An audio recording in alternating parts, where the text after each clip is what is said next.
Why do kids and why do people carry guns and shoot? I wasn't like thinking of nothing because that's what they always do around the neighborhood. So I started driving, continued to drive, and the gunshots keep getting closer and closer. So I ducked my head, and then I got shot. So my dad was yelling, screaming. I didn't know I got shot. It was a mistaken identity. He thought we were another car from another person because 2 weeks before that, they shot at the same car, and then the lady called the police and told her like it was somebody just shot at my car. I don't know what happened, none of that.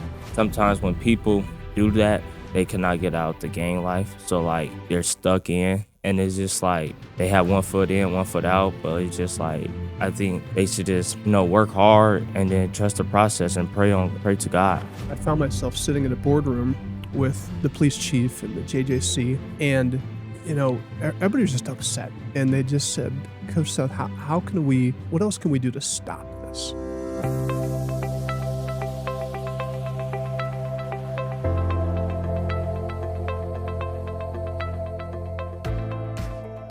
Welcome back to the 5-Star Life Show. This is your host, Coach Seth, and we've got a special guest today. But before we jump into that, I just want to thank all of you who are regular listeners of the show. I want to remind you, you can listen to this show anywhere podcasts are streamed. You can also watch us. I'm a big visual learner, so go to YouTube. You can watch us there at the 5-Star Life or yourhometv.com, 2 digital platforms that you can see us if you're a visual learner. Also, if you've never been to our website, go to 5starlife.org and learn about the mission. We are on a mission to transform students' lives by challenging the way they think, the way they act, and the way they lead, while equipping them with the academic, the athletic, the social, and the employability skills they need to thrive. So that's a mouthful. We're going to unpack that more, but go to 5-Star Life to learn more. And but we're going to jump to the show because we have a special guest. 5 years ago, I got a text, and the text read, and this is a text from one of our 5-Star Life grandparents, Zion's grandma, Liz. She said, Seth, and this is 6:45 a.m., October 8th. Please pray. List another parents. Another mom just called me. Tyler was shot in the head. He made it through surgery this morning. I don't have all the details. I'll let you know as soon as I find out any more details. Please pray. Man. Our guest today is Tyler Brown, who a lot of people prayed for you, and you're here by the grace of God. But I was not thinking that was going to make me so emotional, but man, it's like taking me back to that moment where my whole world was just spinning. What the heck? This kid that I'd coached for 3 years, who we'd traveled all over the Midwest playing basketball, the point guard, the leader, the energy guy, the hustle guy, the leader on the court. I'm just like, what is going on? Yeah. And I want you to walk me through that. Obviously, I found it the next morning, but that day. Okay, so it was 5 I woke up at 5 in the morning. I went to school. I went to practice, actually. It wasn't mandatory, but me and my cousin, we just went to practice, just working out before school. Just how I did it. I worked out before school, and then we went to class, got done, then we went to practice. I was killing, and so it was this guard in front of me named Kovakovic, and it was a lot of people, St. Joe was doubting me, so they thought I was going to transfer because my brother, he was the coach of the JV coach at St. Joe and my freshman year. So they thought I was leaving because I lived with him my freshman year. So I didn't leave. My mom wouldn't let me leave. So I had to be hungry enough to fill my spot in, to earn a starting spot and just to play. So I just worked out every morning and tried. So then after that, I dropped my cousin off, and then I went to go get a haircut. Then after that, I went to my dad's house, and then we just I drove him to the Well, oh, it was to the bank, and then I drove him back home, and then um, I wanted to go home right quick to get something, so I left. We left, and then I just heard shooting, so from far away. So I wasn't like thinking of nothing because that's what they always do around the neighborhood. So I started driving, continue to drive, and the gunshots keep getting closer and closer. So I ducked my head, and then I got shot. So my dad was yelling, screaming. I didn't know I got shot. So I unbuckled my seatbelt. I tried to get out of the car, and he said, no, close the door, close the door. He started yelling. So he closed the door. He called the ambulance, and then he took his shirt off and put pressure on my head because that's what the 911 caller told him to do. So after that, they threw me on a stretcher, and then I don't really know what happened after that. So, yeah. Wow.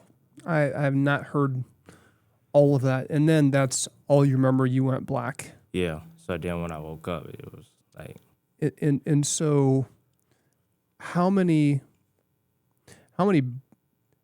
people, how many shooters, how many bullets? so the car was total. It was a Yukon Denali.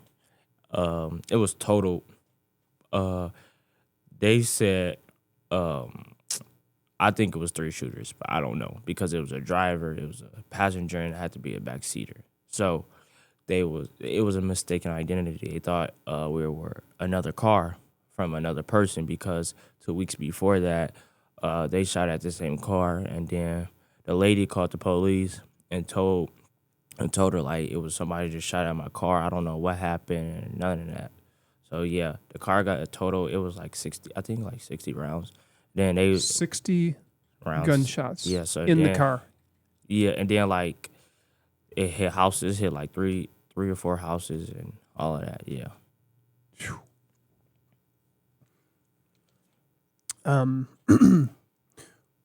Curious. Why do kids and why do people carry guns and shoot?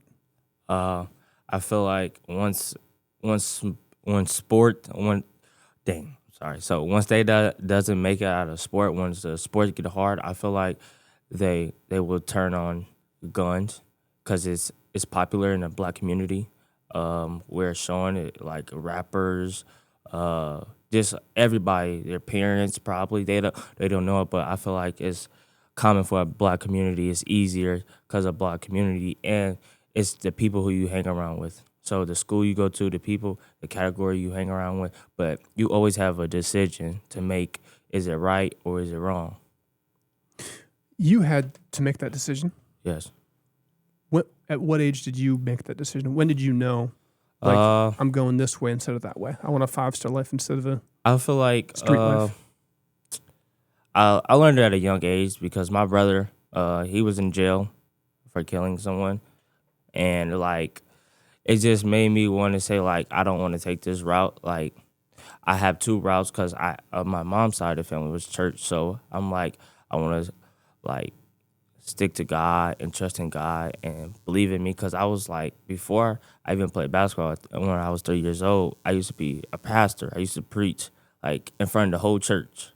So like I can totally see that. everyone thought like I was gonna be a pastor. I thought I did too, but I found like the love of basketball and it just separated me through like I think I got good enough, and then like when I played on 5-star my first year, I feel like I didn't do good. I'm like, okay, I gotta see where I gotta go, and then I started working out consistently, and like I got better overall. So I'm like, I could take this far. I feel like I can feed my family. I could do stuff with my family, and I could just make them happier so they won't have to do this life. I feel like people think they have to do this life because it's an easier route because they don't want to work 9 to 5, and it's easier to get money, faster to get money.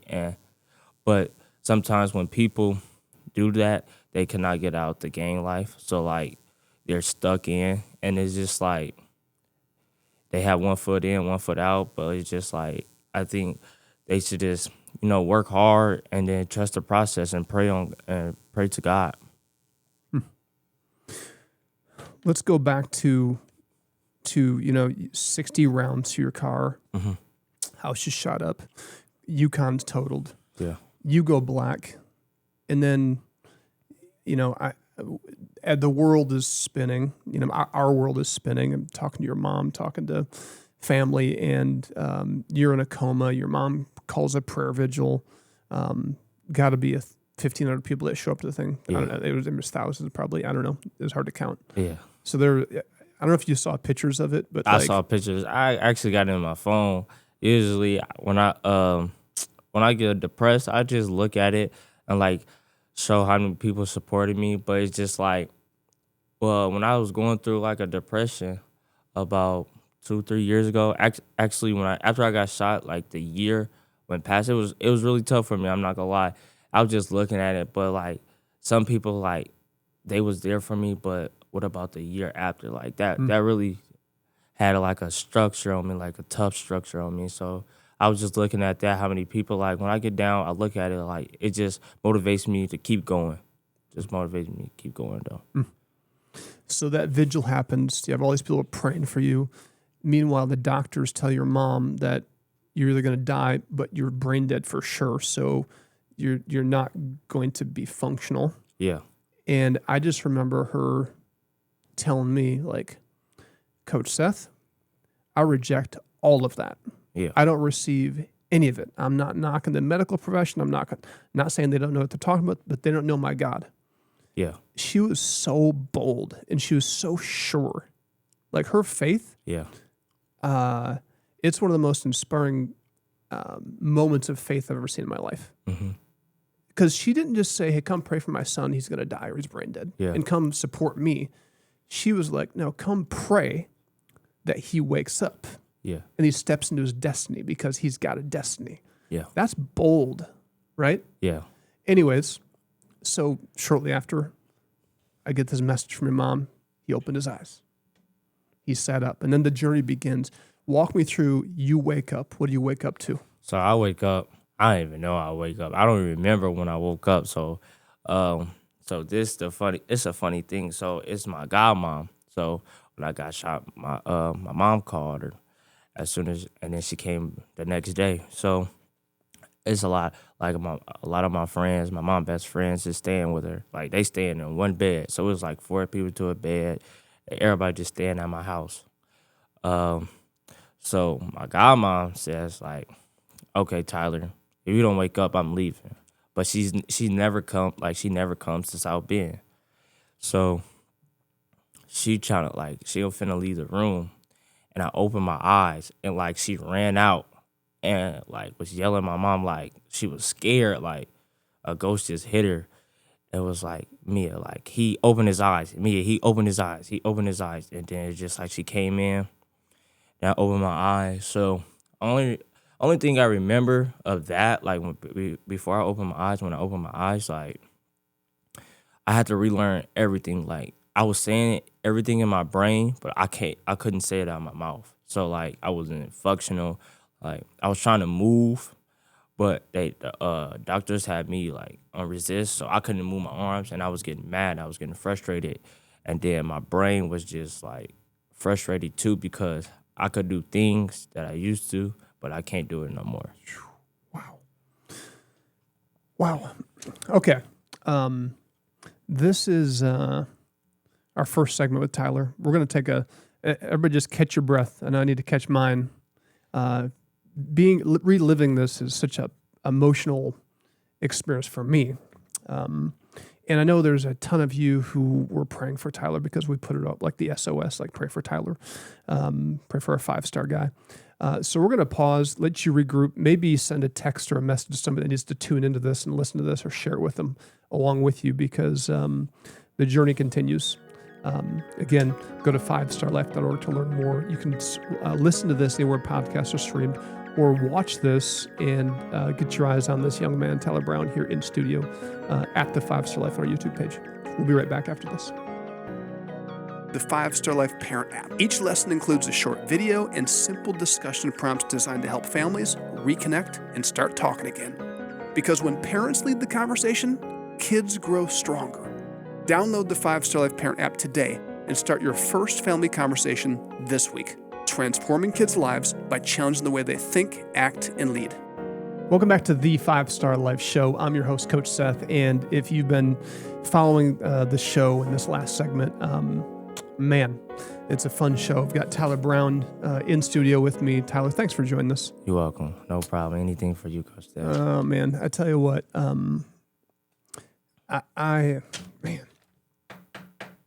So, when I got that text and when I got more information about what was going down with you and your health,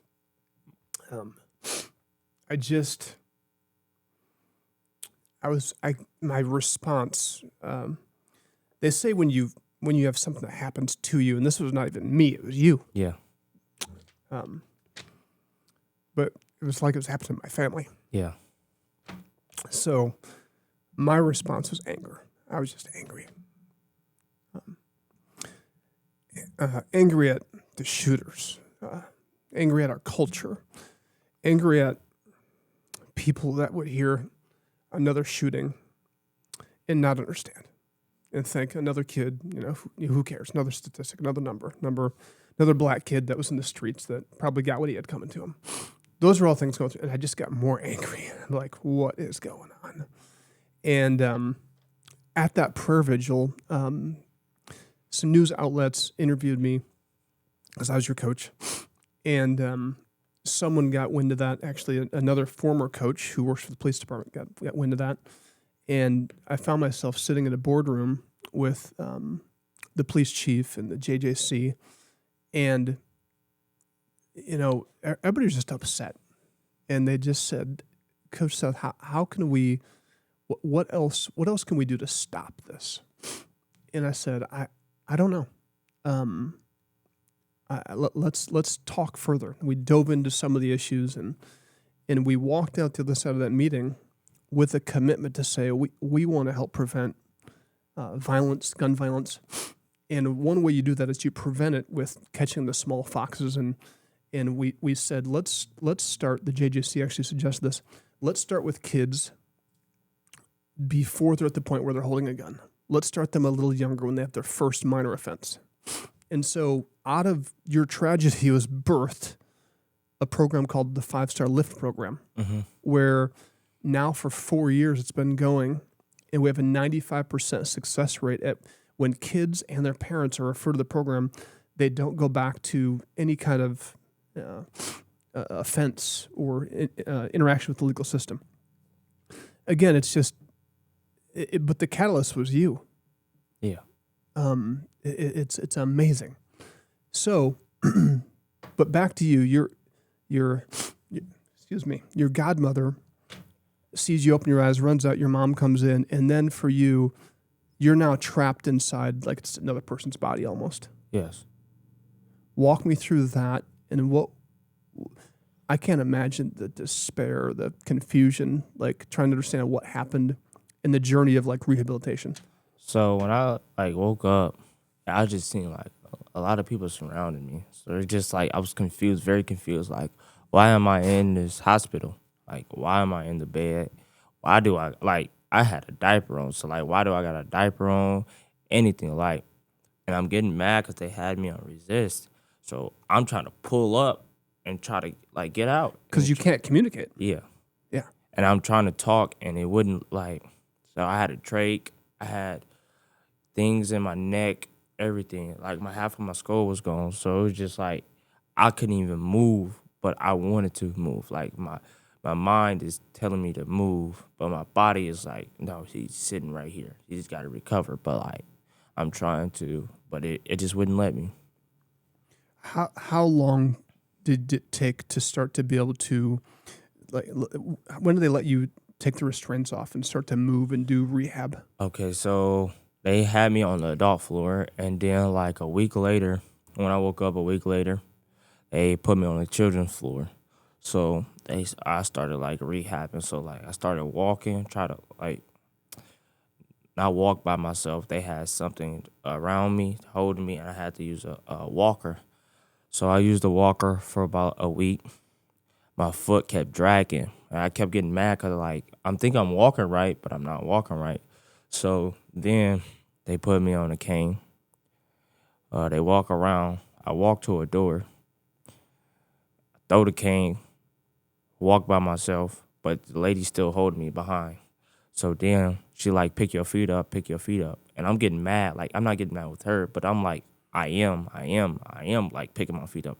She's like, no, you're not. Like, so I started picking my feet up, picking my feet up. And then I couldn't drink regular water. So when I woke up, I couldn't drink no water, nothing. And I couldn't eat no food, regular food. They wouldn't let you. They said your body wasn't ready for it. Yeah, my body wasn't ready for it because it would go down the wrong tube. So you're like dying of thirst. Yes. So my dad, because my dad stayed with me at night, and my mom would stay with me in the morning. So like my dad, I had to like suck on ice, like, or he'll wet something like a little straw. I just had to put it in my mouth, just so my mouth could be like watery. He kept doing that, kept doing it, because I couldn't move. Like I couldn't even do it by myself or nothing. So, and then I'm trying to think, where was I at now?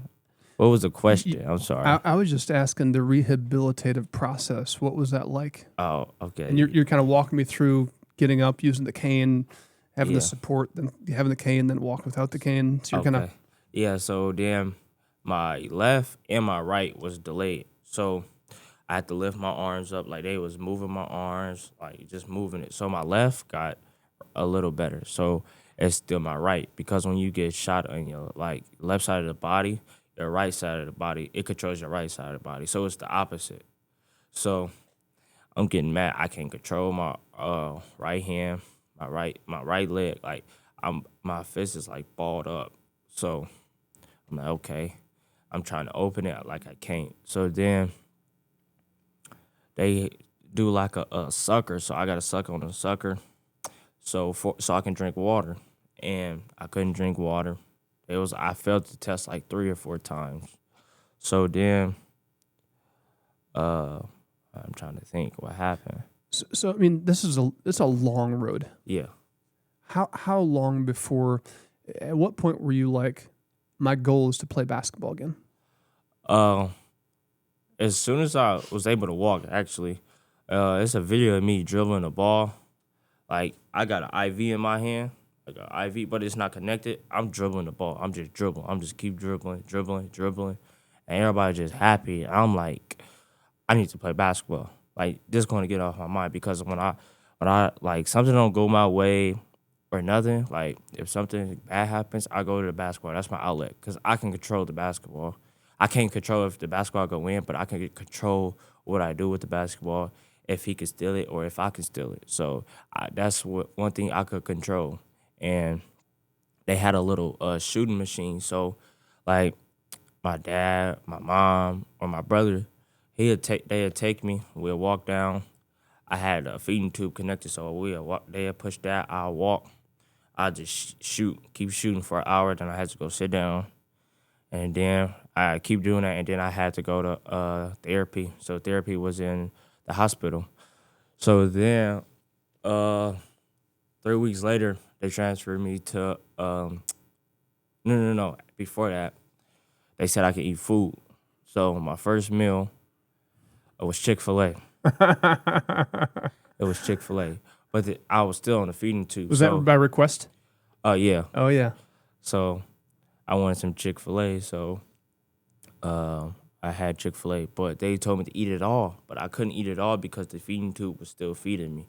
So I'm like, okay, how I'm supposed to eat it all, and they still feeding me. So then they sent me to Riley Hospital. In Riley Hospital, they taught me how to like talk, speech, read, walk. It was just everything they taught me how to do. And the feeding tube was still in, but it wasn't still feeding me. And I was there for 2 weeks. So my mom, I was just tired. I wanted to go back home. So my mom was like, okay, I'm gonna this like not disable you, but like release you. So because they wouldn't take the trach out, they was saying like December 4th, and in South Bend they were saying November like 28th or something. So I left then, and then I went to rehab down there in South Bend. So they took the trach out. I'm not gonna lie, that was worse than getting shot to me. It was painful. Like, and the thing is, I only could say 2 cuss words. I'm not gonna repeat it, but it was hurting. So I was glad that was out. So then I went to rehab. So I went to reading rehab. I went to physical, and I went to like for my hand. So they had work on my hand. So the first 2 months, I couldn't go to physical therapy no more because they said I was too good, I was good. But I really wasn't. I still had trouble, so I went to T2. And I worked with Bobo. Yeah, with Bobo. Shout out to Bobo. Bobo's our guy. Yeah, so I went with Bobo. He taught me a lot. He did a lot for me, because I went to T2 the first time with my cousin Jace, and it was tough for me because I didn't do nothing. It's before I got shot. Like, I did stuff, but I didn't learn how to do it for real. And I needed it to self-taught, like one-on-one, not in a group. So I did that with Bobo, and then my brother. So as soon as my skull got put on, I got surgery. My skull You say as soon as you put your skull on. What does that mean? My skull. So they cut half of my head and took my skull off, right? So I got that back on it. It was January. off for 2 months. No. So I got shot October 7th. They put it back on in January or February because I got COVID. So, that's when COVID was going on. So they tested me for COVID. I was positive. So I couldn't go to the hospital. So it was like the end of January. So your skull was off for a long time. While I'm doing everything. But I have to wear a helmet. I had to wear a helmet because in case I fall. So I got surgery. And my brother, Maurice, they call him Junior, he was just like, do you want it? Like, do you want it for real? Like, so every day we go to the gym. I'm working on my balance. I'm working on my ball handling. I'm just doing things because I love basketball and I really wanted to play because like people was telling me, oh, you would never play basketball again or nothing. And I just wanted to prove them wrong. And it's the things I love to do. Things I love to do is play basketball. I said before it was my outlet for anything. If I get mad or anything. And that's what I just love to do. And it calms me down. So I got in the gym every day. And I still went to school. So, I got to rewind. I'm sorry. No, we're good. We're going to pause right here. Okay. We got to take one more break. Okay. Man, I pick up new pieces of the journey every time I hear you talk. We got to take a quick commercial break. We'll be right back after this. You're listening to 5 Star Life Show with Coach Seth. At 5 Star Life, we talk a lot about the right tools. See, the hammer is the courage to be the best person you can be. The chisel is the respect you give and the respect you earn. The level, that's the integrity that keeps you balanced in a world that's always shifting. And the saw represents responsibility. It is what separates you from harmful actions and experience. It's the sacrifice it takes to work hard and be your best. Tools, when they're all used together, things are built. There's progress, but where there are no tools, there can be no progress. We give these important tools to kids every single day, and we couldn't do it without our partners like Global Link Distribution. Global Link supports this mission so that these values, courage, respect, integrity, responsibility, and sacrifice become the tools these amazing young people use to become great. Global Link Distribution is a leader and supplier to the RV, manufactured housing, cabinet shop, cargo, and horse trailer industries, but they're also a proud sponsor of this program to help 5 Star Life students thrive. It is our turn to see to it that our children have the tools that build greatness. Volunteer or donate today at 5starlife.org. Welcome back to the 5 Star Life Show. Coach Seth here, and we're continuing our conversation with Tyler Brown. And the last segment, we were walking through just the rehab process and waking up to not being able to move, being restrained. You have all these thoughts. Your brain is firing. You want to communicate, but your lips and your tongue and your mouth don't know how to communicate. Your body doesn't know how to work. So you have to literally moment by moment, day by day, week by week, month by month, relearn how to sit up, how to move your arms, how to say a word, how to put sentences together, how to walk, how to talk, how to communicate. Drink, eat. How to drink, eat, everything. Take the diaper off. I mean, just an incredibly difficult time. And also the realization, like, holy cow, this puts me off track. I mean, you had a dream to play basketball at the highest level. Yes. And you were like, man, you were playing at a very high level. Walk me through what was that like when you realized, like, okay, I still have these dreams. I want to go after these dreams. How has that played out over the last few years? Sometimes, so I mean, like, after I got shot, my dreams, like, went down a little bit because of my arm, I mean, my right side of my body, because I couldn't dribble with my right hand, like, at all. And I always go left. Like, every time I go left, I will score. But, like, when people know I don't have a right hand, they'll stop me. But if people don't know I don't have a right hand, they won't stop me. It'd be so easy. But when they figure that out, I'm like, I got to work on this. So I went to the gym every day. After I got shot, I worked out at least 5 times a day. I tried. I went in the morning before practice, and then after school, we lifted, and then practice again, and then I went to Balbo, and then I went to the King Center with my brother Junior. So I would try to work out 5 times a day, just by doing that and just keeping me, like, my mental, just keeping me stable. And it's just like I put the work in. They say if you put a lot of work in, you'll be better and you'll play more. So I started doing that, and I didn't get the results I wanted. I didn't, like, the coach wasn't showing me no love. And I at a moment my senior year, I was going to quit basketball because it was just like I'm putting my sweat, blood, and tears into this game that I love, and you seeing me do it, and it's just like you say I'm gonna play, and you say you trust me, but you're not putting me in. And it's just like when the open runs is, we get out there, I can hang with them. I'm a guard the best defense. I'm a guard the best player just to get my defense better. I might get beat, but who cares? It's just like it gets me better.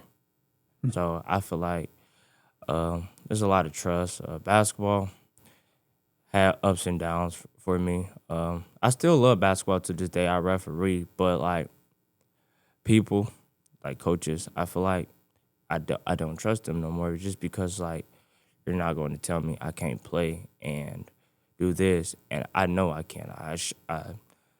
I play with grown men. I can compete with them, and it's just like, okay, here we go. Like, we're going to see what can you do.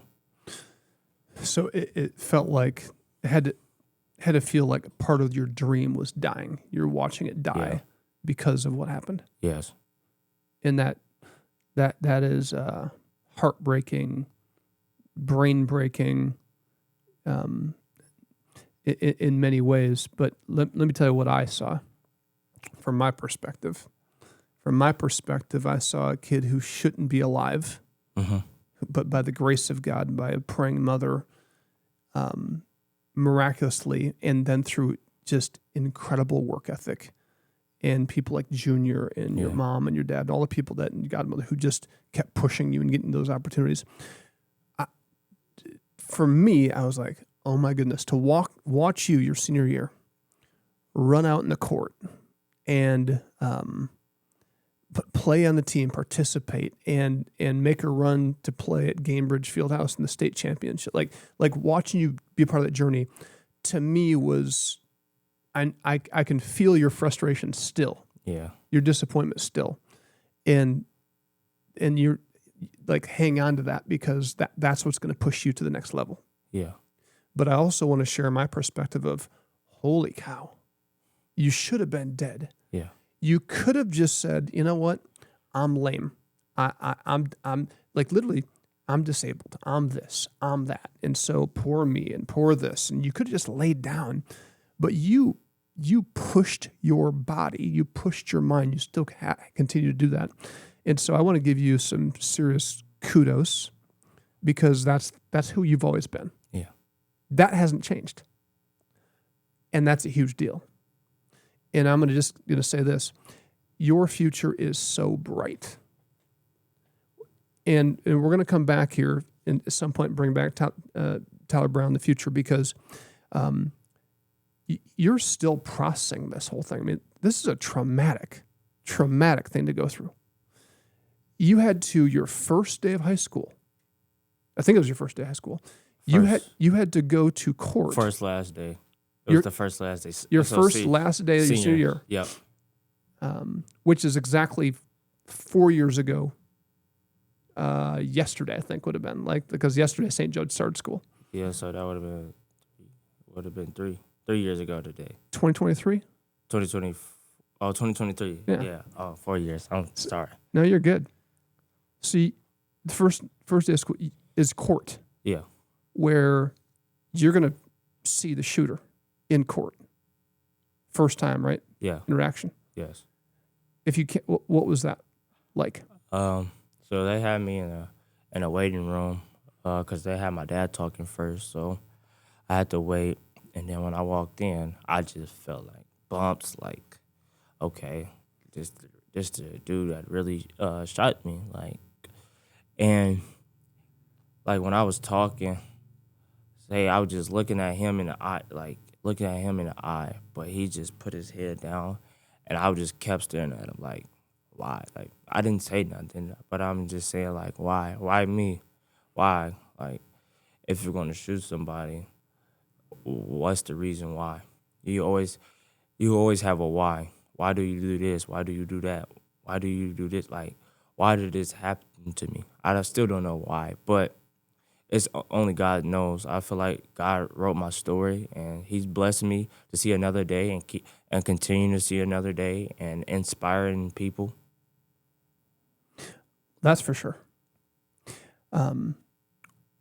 So walk me through, you testify, you get to see him, you walk me through what that felt like.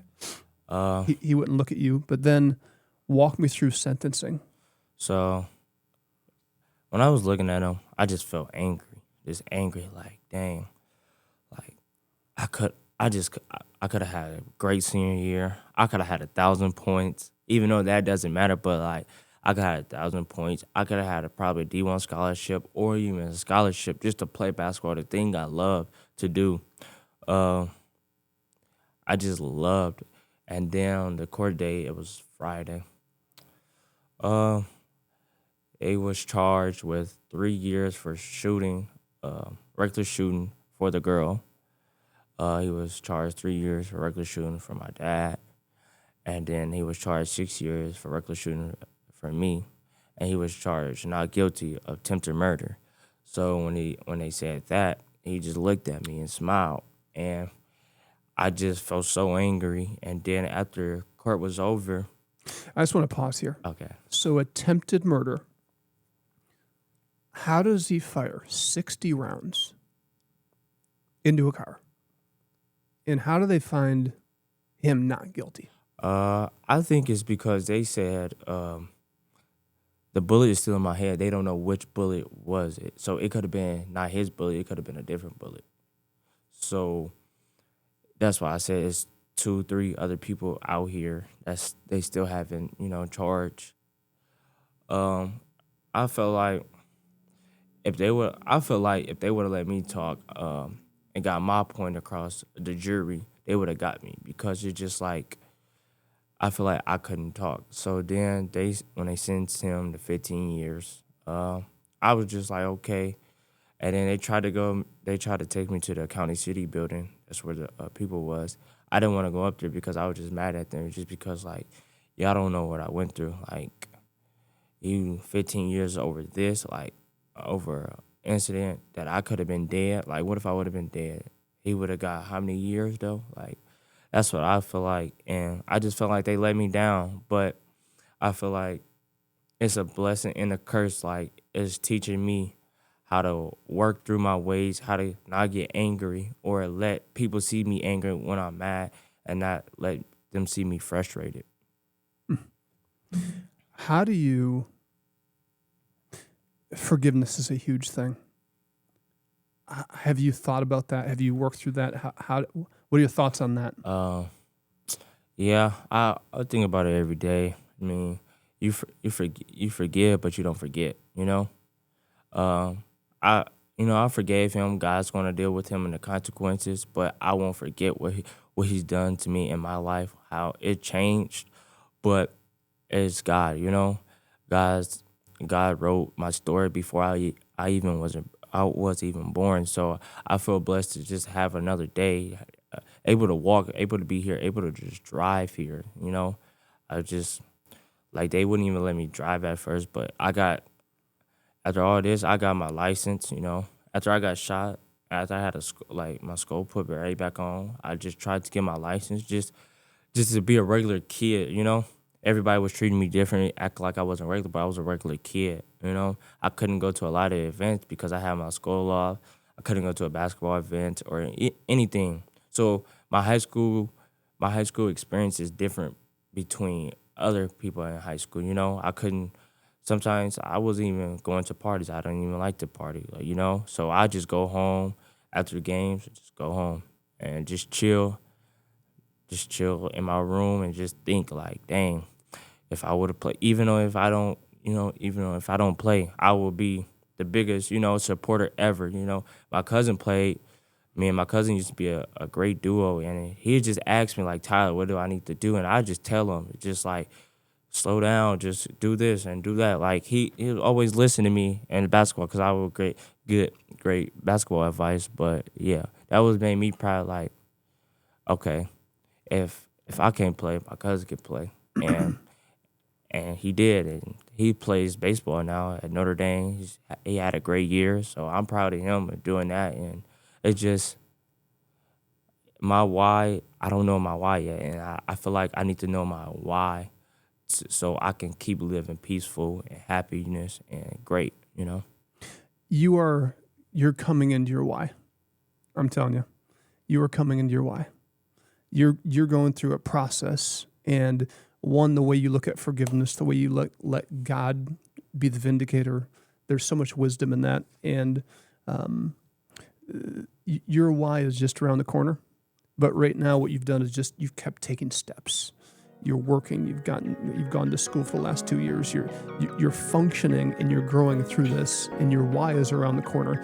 And I think I know what it is, and you're going to touch a lot of lives. You already are. So Tyler, thank you for taking time to join us. You're welcome. Anytime. The 5-Star Life Parent app. Each lesson includes a short video and simple discussion prompts designed to help families reconnect and start talking again. Because when parents lead the conversation, kids grow stronger. Download the 5-Star Life Parent app today and start your first family conversation this week, transforming kids' lives by challenging the way they think, act, and lead. Welcome back to the 5-Star Life Show. I'm your host, Coach Seth, joined in studio with my long-lost co-host. Coach Mia is back. Thank you. From her summer travels. Yes. I was in Europe. No, I wasn't. I'm kidding. I wish. Man, I tell you what, your thoughts on Tyler Brown? Besides Coach Seth being a weepy and a crybaby. I guess I hadn't heard some of those parts of his story, so that was just heart-wrenching. But Tyler's picture I hang outside of we have pictures of all of our 5-star kids in our office, and Tyler hangs outside of my office, and I pray for him, and it was just good to see. I mean, he's so handsome, and he's very passionate, and, it's just amazing to see what God has done. But also, we talked about this before, his mother, like when you said that, I was like, gosh, we all need to have that faith. She's powerful.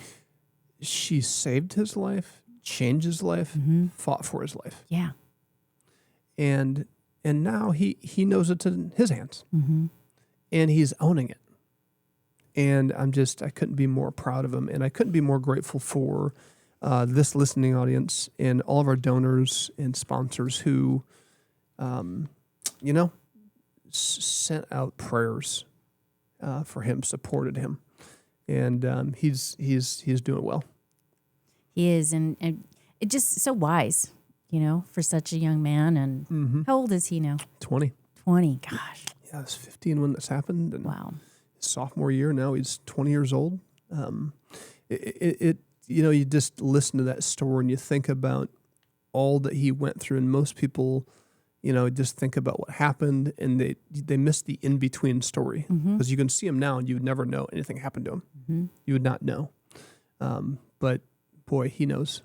His mom knows. His family knows, and you can still tell, like, this whole thing is still, he's still in the process, right? Yeah, you had said that at the end, and I thought, you know what? He hasn't. I mean, that when you go through that trauma, is there like statistics? Is it for a lifetime, or how long does it stay with you, or you Well, you think about it. He's 20. process? Yeah. He's 20. So, like they say, your body and your brain keeps growing. It doesn't really mature until your late 20s. And so he's still developing. So he had this major traumatic event that was physically traumatic. It was emotionally and spiritually traumatic, mentally traumatic. It was traumatic in every way. And so your body doesn't just, your brain, your emotions, it's not just like, oh, yeah, that happened. It's like because it radically changed his life. This kid was a really good basketball player, right? He was the top guard in his class in this area, right? Right. And we have a lot of really good basketball players in this area. So you think about being the best guard in this area, quick, strong, a leader. He had that leader swag. He was the floor captain. He was pointing. He was like the coach on the floor. He had that it factor, right? He was the guy that was going to win the game, either because he's going to make the clutch shot or he's going to make the right pass or sets team. Like, he was that guy. He had the it factor. And so when you have all of that, and he didn't say it today, but he's told me that he mentioned a little bit, I guess, today, that he had to choose which path he wanted. On one side, he had family that, it was street life. It was jail, prison, murder, drugs. And then the other side was church, faith, And he knew, he's like, man, I want this. And part of his young mind and his young heart saw, like, we never have all of our family together because somebody's always locked up. Right? Right. Why can't we all bring everybody together? And so his vision was for his family that, man, I think I can bring my family together. I think I can help my family grow and not have to do what they're doing. And so part of him wanting to play in the NBA and make a living off of basketball was to help heal his family and bring his family together. And so when you think about, it wasn't just about basketball. It was about the dream he had as a young man to heal his family. People don't realize there's so many kids that are doing what they're doing, not just because so many people wrongly think, oh, there's an arrogant, selfish kid. There are some of those. But there's a lot more. There's a lot more, especially from like a Tyler's situation, who it's about their family. It's about changing their family. So when all of a sudden you get shot and that dream dies, it's hard to imagine what that's like to go through that. And then to be dealing with the consequences still to this day. He's still recovering. He's still trying to grow and improve, right? His right hand. Right. Mm-hmm. So this is I know this is a powerful show, but it can be tough to listen to because what he went through, you think about justice and just like the question, why do, and this is where I was so angry, why do good, people have to suffer like this? Mm-hmm. He didn't do anything wrong. Right. Did nothing wrong. And life's not fair. And I love how he just says, you know what? God's written my story. And that perspective is what allows him to get up and have joy, to have peace, and to purpose, and to want to enjoy his life and pursue. And I love what he said, to pursue my why. And I love that he's just self-aware. Like, I don't know what my why is yet. But most 20-year-olds don't know what their why is yet. No, but he said it in a way that he just, and I said it before, but it's just he's so wise for 20. Because it wasn't like I'm this victim, like, I don't know what my why is. It was like he's looking forward to the journey. Mm-hmm. He wants to find his why. Mm-hmm. And he's not asking anybody to tell him his why. And he told me, we grabbed lunch a couple weeks ago, and he just said, Coach Seth, it's like, I have such a different perspective than everybody around me, like all my peers. Like, I love my peers, love my friends, but like, I hear them complaining about this or that, and I'm just like, man, I'm alive. I can walk. I can drive. I can enjoy this moment. Like, none of this was guaranteed for me. All that was on the table as a possibility, but it was about snatched away from me. So his perspective is so, like, that's something every one of us should try to glean from him. That perspective of gratitude and not taking drinking water for granted. And talking, walking. It's so powerful. This whole gratitude, it's amazing. Actually, they did a study, and a doctor had these patients who he asked them to practice gratitude for 15 minutes a day. And it was like only for like a few days in a row. And he tested them and deep testing of their blood, all that type of stuff. And they had what was it? It was like a crazy spike in immunoglobulin A, which is like a flu shot. It's like the body's natural flu shot. Like, we are a walking pharmacy. And just by using gratitude, all of them, it was like their immune system like went to the next level in 3 days. And so, like, you think about his healing, so much of his healing is because of his gratitude. Like, he could just be thinking about all of his limitations all day long. Mm-hmm. And he's not doing that. No, and he's so peaceful. He is. He is at rest. He's at peace. And I just, there's people listening that are anxious. They're focused on all the wrong things in their life. And you hear a story like this, and it's like, oh, okay, it gives you a little perspective. Oh my God, I was doing that same thing back there, because it does. It does. It takes all of our small little, trials that we think are, bigger than life. So, this is, Tyler, I met him through 5-star basketball when he was in 6th grade, I believe, and got to coach him through middle school and into high school. And, there's some people are like, athletes, who cares about athletes? And I would just say, you could hear, I hope you picked up for some of the non-athletes that listen, what basketball did for him before the shooting and then after the shooting.